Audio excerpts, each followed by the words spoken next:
Take me out to the ball game. And now, Twitch It Off and Media presents The Joys of Mudville, a look at the current state of baseball. Now here are your hosts, Scott McIntyre, Andy Tom Chesson, and James Christopher.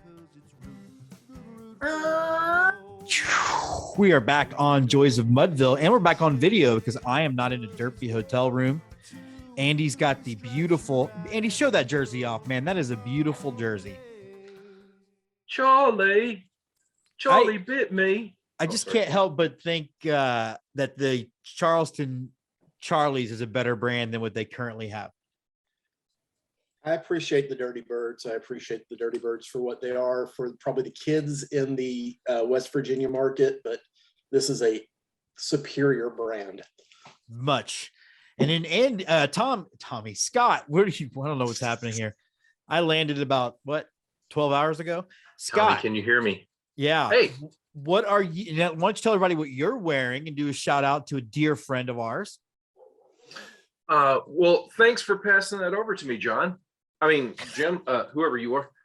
No, Kill Giggles was a movie made by a friend of ours, Jason Terran, over in North Carolina. Isn't that where Jason? Yeah, he's he's a regular attendee of the Greensboro Grasshoppers. There you go. And he used to, I believe his roots are around here in St. Louis, where I'm at now, and it's a fun movie about rather than a killer clown, it's a killer who wants to kill clowns. You know what we'll do? We'll have a whole Jason Buterin episode, and I'll throw on the Grasshoppers hat that he brought me to a game. I feel like I need like a leather kilt or something. Yeah, that's how we would tie it all together. Let's talk a little bit about pie. And normally when we talk about pie, I really start to have this debate about what cheesecake is. Is it a cake? Is it a pie? Andy, is cheesecake a pie or a cake? I don't like it, so it's probably a cake because I love pie. If I wasn't on the personal injury list or whatever they're calling it when they don't want to say COVID right now, I'd probably be at Flying Saucer getting a slice of pie right now. And let's not lie, a whole pie, because it's just masturbation getting a slice of pie. Get the whole pie. I just want to say, guys, we live in a day and age where identities have no bounds. Right. We don't need to confine things or is it cake? Is it pie? It just is what it is, man. It's like pause track on the rear end of a Chevy. I feel like cheesecake has a closer consistency to pumpkin pie than it does your traditional cake, but cheesecake is mathematically delicious. Andy, I suggest you fix your life. No, we're talking about especially if it's pumpkin pie cheesecake. Hold on, Andy. What do you got? Pumpkin pie cheesecake is delicious. Good. No, and see, this is my problem with cheesecake. I have no problem with cheesecake. I have no problem with a slice of New York cheesecake. What I have a problem with is places like the Cheesecake Factory who have taken a perfectly normal, wonderful dessert and juiced it up with all kinds of nastiness. Oh, it needs to have turtles on it. It needs to have chocolate in it. It needs to have, here, it's sparklers. I don't need all that.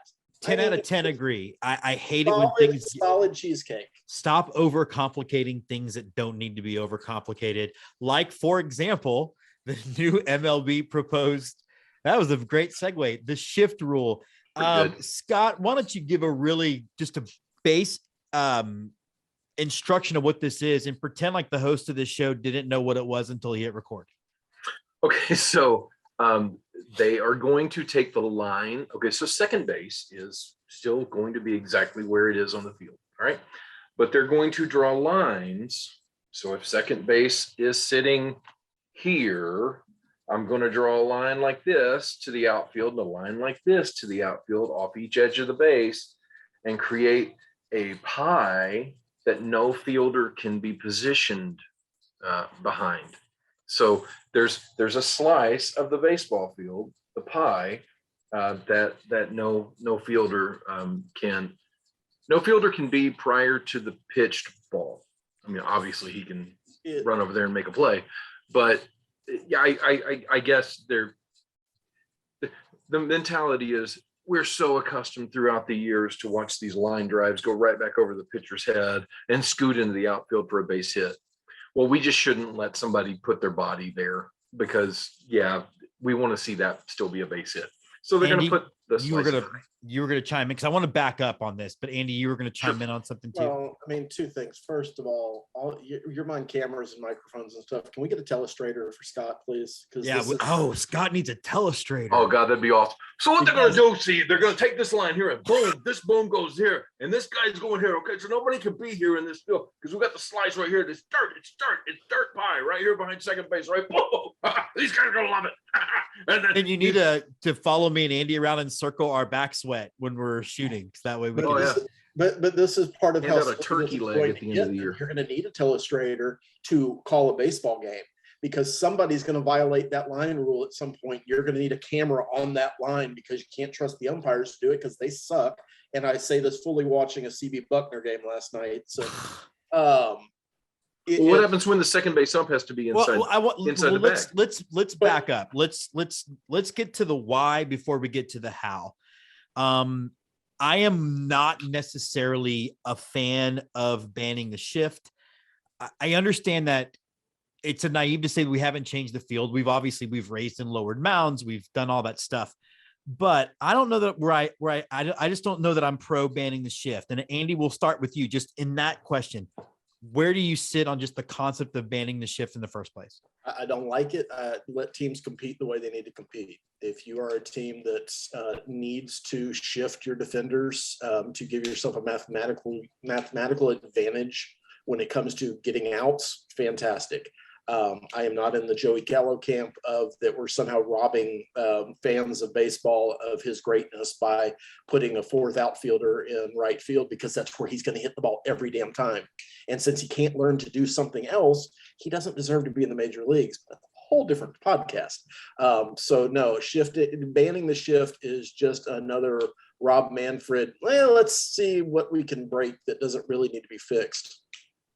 Scott, where do you sit just on the concept of banning the shift?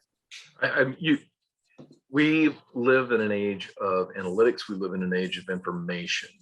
Information analytics are what's driving baseball, right? 10 years ago, if you would have told me, hey, guess what his exit velocity was? I said, I don't know, but I know what my exit velocity from this conversation will be because I'm getting out right now. But now it's common, launch angles and exit velocities and all this. So basically what Major League Baseball is doing by banning a shift, or anybody that wants to ban the shift, is you're taking all of that analytical data that teams have gathered and saying, yeah, too bad you can't use it. And I think that's terrible. You can, if you want to put 9 guys between first and second base because you are sure somebody's going to hit 100-mile-an-hour screamer between first base and second base, go for it. And as a hitter, if you're that good, if you're truly a professional, you can hit it where they ain't. Like Tony Gwynn called, like he could hit it anywhere. Yeah, like I watched Dylan Carlson of the Cards lay down just an absolute perfect drag bunt down the third baseline for a single the other night. What? In Major League Baseball, somebody bunted for a single? Yeah, because the third baseman was over behind second base. Fine, do it. This does seem, Andy, like a way of, we created this monster of true outcome baseball where all we're trying to do is hit as hard as we can. And it's having a different effect because, again, like Scott said, you can figure out. I mean, I know that I'm sure they do it on the Cardinals games, but they put the spray chart out and they'll tell you 5% up this way, Sure. Then you get 45% this direction. But it does seem like we're going back and trying to fix the wrong part of why the game is quote unquote boring. If you could figure out a way to incentivize hitters, and it should be by getting a hit, to stop worrying about launch angle and exit velocity. And there are players that absolutely should do that. That should be their game. Yordan Alvarez plays for the Houston Astros. I don't want him worried about putting the ball in a different part of the field most of the time. I want him to try to hit the seats every time. Although he does seem to hit the seats on all fields. So maybe that's not does. And that's probably a bad example. Yeah. But if you are a regular human being, the goal should be to hit the ball where the ball needs to be hit to advance a runner or to get as deep, get as many bases as you can. So if I'm putting the shift in place, or the shift being put in place on me, and the entire left side of the infield is open and I don't hit it there, that's on me. That's not on Major League Baseball to fix it for me. because I'm not a good baseball player if I can't hit it over there.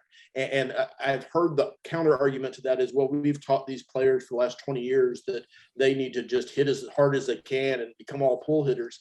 And that's not what baseball was. Baseball is sometimes hitting a ball, and I hated it last night, bunting a ball that just stays on that damn third base line lip and doesn't go foul, and it costs you a couple runs. Yeah. Because that's baseball. We've seen Verlander lose a few starts because he just got baseballed to death. I do think, and I will say this, Scott, and you can weigh in on this part too. Like, I understand some of the counter argument is it's not even just that we've trained these players to hit home runs and true outcome, but that's how arbitration cases are decided. That's what, so I understand, like, if you don't hit for power, you're not going to get paid. It just seems like if we're truly interested in what the fan experience is, we do figure out how to fix the base problem of the game. Yeah, I think what it's going to take is so Billy Beane changed the way things were done. It's well documented in Moneyball that carried over to Theo Epstein and those guys. Somebody's going to have to figure out, okay, well, these guys are base hitters, and how do I put together a team of guys that aren't worried about launch angle and exit velocity, and they're not pull hitters, and win with that team. And then things will come back around. I mean, baseball's like any other sport. There's very few unique ideas. A lot of it is copycat off of somebody else. When Whitey Herzog was first with Kansas City and then with St. Louis, they were banging the ball into the ground on AstroTurf that was about that thin, followed by concrete, and just running you to death. And the Cardinals won a World Series with that. Other teams did the same type of thing, but now we've swung in the other way, which still is funny to me that we've swung this way in the post-steroid era, because that's when they were really hitting the ball 142 miles per hour out in the McCovey Cove. But somebody's going to have to win doing it differently to get things to change, because right now Major League Baseball, they love the power shot, and that's. And I get it, but yeah, it just feels like they're fixing the wrong things. Andy, do you want to follow up on that? No, I think where we got away, Scott brought up Moneyball and Billy Beane, and the underserved market that he exploited was on base percentage, guys that get on base. Somehow that has turned into launch angle and exit velocity, because getting on base would mean taking walks, would mean hitting a ball where there's a giant opening on one side of the field just to get on base. And you have enough guys get on base, you score runs, and that's the formula that they tried to. Oakland was the team that Scott's talking about. It was just almost 20 years ago now.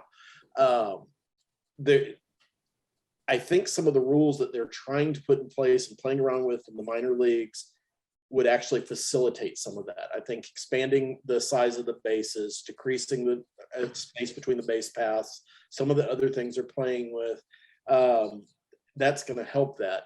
But until you stop paying guys to just see how far they can launch the ball, and I don't know what that is. I don't know if win shares plus is enough of a stat to get away from just power hitters and just how much did you contribute to wins over the course of the season. And that's what we're really paying you for. But there's got to be something that drives the money away from home run hitters. And we're now talking about home run hitters have been the highest paid players in baseball since Babe Ruth. Though, Andy, I do want to say we've always had power hitters in baseball, guys that do. Dave Kingman was around, Adam Dunn was around, Bob Horner was around. These guys that really, they take up a spot on the field and they try to hit the ball a long, long way. I hit ball far, right? But there was one or maybe two of those guys in the lineup. Now there's 9 in some cases. And so those guys still have a place. They absolutely still have a place in baseball. But it's not like the shift is new. The first shift that's well documented was Ted Williams.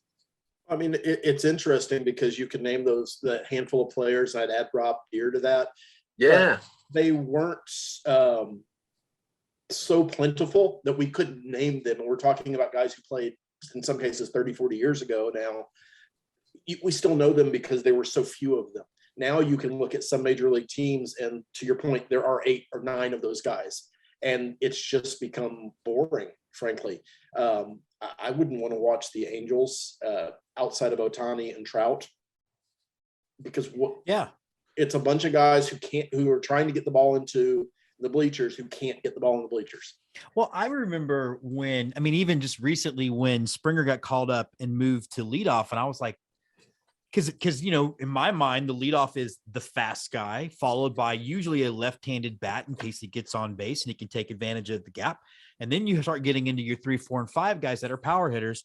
So yeah, obviously the game has changed. I think Springer's a better hitter than just a power hitter, of course, but let's talk about the how then. Now, banning the shift and testing it isn't new. The Atlantic League did it, I think, in 2019, and they did with a very simple sort of stripe right behind second. And it went basically through the infield, a little bit into the outfield. It wasn't a pie. It was simply one vertical line. Does that mean the pie piece, for example, does that become no man's land? I mean, exactly. What do you guys think? How do you guys feel like the how of this is going to be executed? Andrew, you start with you. It'll play a lot like T-ball does now if you're in an instructional league of T-ball, and I'm talking 4, 5, and 6-year-olds. The field is segmented. It literally is. This field is segmented off in some leagues that you play in. So the Rangers manager's literally going to be playing on a T-ball field now? You've got basically hit lines. So you've got 2 lines coming out from home plate, and the ball has to be hit beyond that. The first baseman and third baseman can't be in front of another line until the ball is hit. They can camp out on that line, but they can't advance from that line. I think you see that some in D-League co-reg softball as well. It's basically you maintain your footing on a field until the ball is pitched. Once that ball is pitched, you run wherever the hell you want to. That's what I'm kind of assuming is going to happen. And it's done in T-ball to instruct these guys to learn how to field their position and not just have one Jethro kid that happens to have a thyroid issue that can cover an entire T-ball field by himself, which again is not fun to watch, except for Jethro's parents, I guess. But that's what it's going to be. Our little Jethro right there. Look at it go. What do I tell you? Jethro feels like Andy went to violence today. I mean, to put it in shorter term, you're going to have a shortstop that's not allowed to cross the second base bag until the pitch is thrown. Or he starts off on the other side. Right. I'm sure there will be some variations to it. Second baseman the same way, which means double plays might be harder to turn because you can't cheat on the bag as much as you are able to now. Which is unless you're playing up a little bit, right? You can't play deep, which is going to increase offense, which is going to extend games. Yeah. That is the long and the short of it. Is one of the things I keep coming back to. And Scott, Andy, and I are not afraid to talk about some of the quote unquote conspiracy theories about how the sort of Major League Baseball has been against the Astros since its existence. The Astros were one of the first teams to really get super analytical with the shift. But don't you feel like this is another way of saying, hey, small market or medium market teams who outthink a problem, that advantage for you is gone. You now must be able to simply compete with all the home run hitters that come to Los Angeles and the Yankees and other teams. I mean, whether that's their intent or not, that certainly does seem like what's going to happen. Now, I'm not certain whether can I put the infielder in the grass? Can he be one step in the grass where the pie ends? Somebody's going to start tinkering around with that, or how far back can he be? Look, the center fielder's lined up within the pie. So there's so many things to still try to figure out how it's really going to be executed. But I think that small market teams that are trying to get ahead of things, and let's face it, go back to Moneyball. That's what Billy Beane was doing in Oakland. They're going to suffer even more. But most of the teams in the small market with the low budgets right now are suffering pretty hard anyway, which begs to question why we want to expand the sport when we can't share revenue. But anyway, I think teams like the Astros, the Royals, the Tigers, any small market team is going to have to figure out how can I get this to be used to my advantage? And I just don't see it. I don't see how.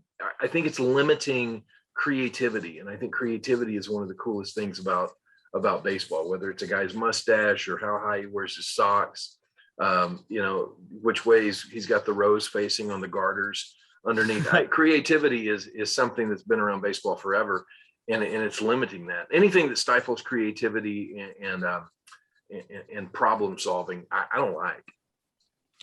Andy, speaking of creativity and problem solving, as we change topics here, we've seen something this year that we haven't really seen a lot in recent years, and that's a lot of managers being fired during the season. The Blue Jays 2 days ago pulled the string on firing Charlie Montoya. Look, I know that the Blue Jays have underachieved. I picked them to win the AL East. They are in fourth place, I think, in that division. But did you feel like it was too knee-jerk a reaction, or do you think it was a justified move? I mean, with that situation, if you had asked me 3 weeks ago, it would have been a knee-jerk situation. They've dropped a lot of games in a relatively short period of time where they're just hovering over 500 and just hovering in that last, depending on what time of the day you're looking or what day you're looking, it's them or Seattle for the last wild card spot. And I think it's one thing for the Yankees to be, hey, we're just outperforming everybody. Nobody could have foreseen what the Yankees have been able to do so far this year, although they're coming back to earth a little bit too. But it's the situation of you have expectations. The Blue Jays believe they're in a win now mode, right or wrong, because their talent's still young. If they don't win the whole thing this year, it's not like that team is decimated for next year. Sure. That would be the big difference for me. I think that Blue Jays ownership made an incorrect call. I also don't have any idea what the politics are inside that clubhouse. If he's lost the clubhouse, if they stop playing hard for him, there are some times where you just have to do that. So sitting here 3,000 miles away, yeah, it looks like a hasty call. But I didn't think it was a hasty call when Joe Madden was let go earlier this year from the Angels. I didn't think it was a hasty call when the idiot in Philadelphia got relieved of his duties, and hopefully for the last time, because I do not like the recycling of managers in Major League Baseball, and Joe Girardi is, prime example of, here's somebody who did nothing. Let's give him more jobs. I'll get nothing twice. Yeah, before I get to you, Scott, on this, the Blue Jays have won 2 in a row, but they have lost 7 of their last 10. They are right now in the second wild card spot with, all those 3 teams that are a game and a half behind the Tampa Bay Rays, with the Baltimore Orioles, which I think is the story of the season coming up. And we'll get to them in a later episode. But just overall, the Blue Jays making the move. Scott, what did you think? I think that it's directly attributable to more teams being able to make the wild card. There's more competition right now, and you've got to be able. If you're a GM, you got to be able to pull the hook early. You can't leave your starter, your manager, in there for too long. And after 3.5 years, Montoya had, he had ample opportunity to establish who he was. The front office knew who he was. The players knew who he was. And the way the team has responded to their bench coach taking over. I actually read an article about their bench coach winning the first game and how he felt about things. And they were really taking a more aggressive approach. So you're talking about the youth.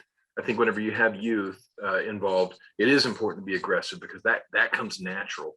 So I think it was the right move for Toronto. If I'm pulling the strings, I wouldn't have a problem with what they've done. I wouldn't have a problem doing it, because they obviously needed new life in there. Something was dying out, and they needed the candle in the wind, if you will, to keep burning. Thank you, Elton. It seems to me it's not a forgiving job, right? So the median tenure, and I was just looking that up for a manager in MLB, the Major League Baseball organization, is 2.63 years. So Charlie got more than the average. It is very much a results-oriented job, or you're gone. And we haven't quite got to the level of the NFL where you can be gone after one season regardless of your results. But the money involved, you're going to want results at a certain level. And Toronto is a team that is built to win games. And right now they're not winning games at the level that they're being expected to. So it's an unfortunate reality of the game. If you want an easier gig, go coach Detroit. I mean, it's. Yeah. And, I mean, to be fair, and I think to Scott's point earlier, like they've put good teams on the field for the last 2 years that I think have underachieved. They've got, some of the most, I mean, you've got two of the most heralded rookies. You've got George Springer in there. There's no real excuse to not win some baseball games. Yeah, you've gone out and spent money in the offseason. You expect Toronto clearly expected to win now. They clearly expected to win now, and they clearly expected to be better than what they've been. And let's face it, there's more spots available. So if you're slipping early, there's less reason to give up. So okay, well, we got to make a change so we can fight this. And I really do think we'll watch them make a resurgence in the second half. Andy, last word on this as we wrap the episode up. I mean, to that point, if you put Springer, Teoscar Hernandez, Gurriel Jr., Vlad Jr., and Bichette Jr. on the market right now, you'd have 29 teams lining up to try to make deals for them. So it wasn't for a lack of talent. Not even getting into the acquisitions they made to kind of shore up their rotation this year. They've just underperformed. And sometimes you can get away with knocking off the hitting coach, but it's been 3 years for Charlie, and it's bye-bye Charlie. But after they do the slice of pie and it's a T-ball, they'll be like Mike Trout in the outfield picking flowers, and everybody else will be running toward the ball. That's really that's what I started picturing whenever you're talking about the slice of pie. And I'm thinking about Toronto, and they're young. It's like, hey, they're young, so you've really got to make sure that once you get the slice of pie in place and it looks like a T-ball field, that these guys aren't out there trying to find the flowers at Skydome because it's turf. It's really going to be rough for them too, because the right fielder usually kicks ruts in the grass, and when you kick a rut in the AstroTurf, it's really hard to replace that divot. All right, so last question, simple yes or no. I am not a big watch the All-Star game kind of guy. I used to be as a kid. I think now I'm just not into it. Andy, are you a big All-Star guy? I have long understood that the All-Star game means absolutely nothing. So if I tune in, to be very honest with you, I will watch the introductions because I kind of think those things are neat. I'll watch how bad the national anthem is going to be because that's fun. Because sometimes it's all right, and sometimes people want to make that song their own when they really shouldn't. I like that. I've always thought having the guys line up on the third and first base lines is cool, and I like that on opening day. I like the fact that we've extended opening day for the first 3 weeks of the season in baseball because you keep having that. But I think that's cool. And so I'll watch that part. I'll probably catch season 4 of Stranger Things soon after that part's over. Scott? My favorite, one of my favorite video clips ever in the history of baseball is Pete Rose running over Ray Fosse at home plate in the All-Star game. I absolutely love it.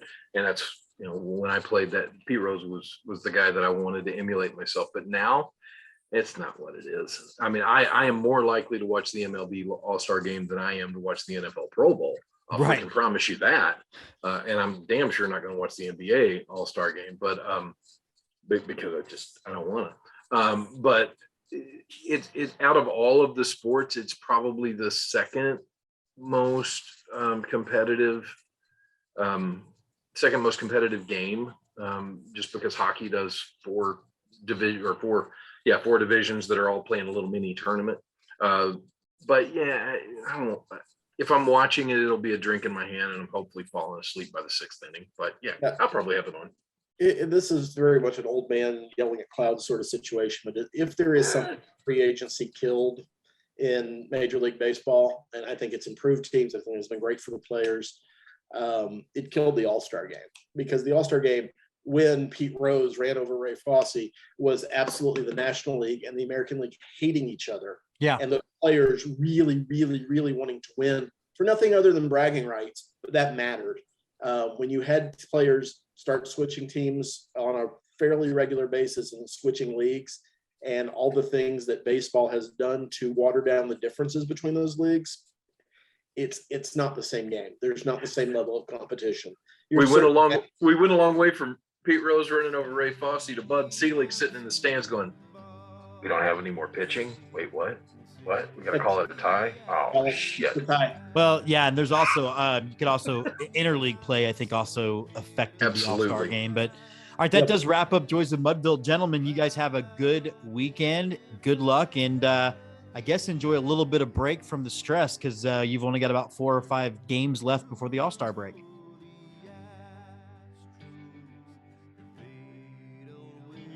It's a shame. Yeah, it's 1, 2, 3 strikes you right at the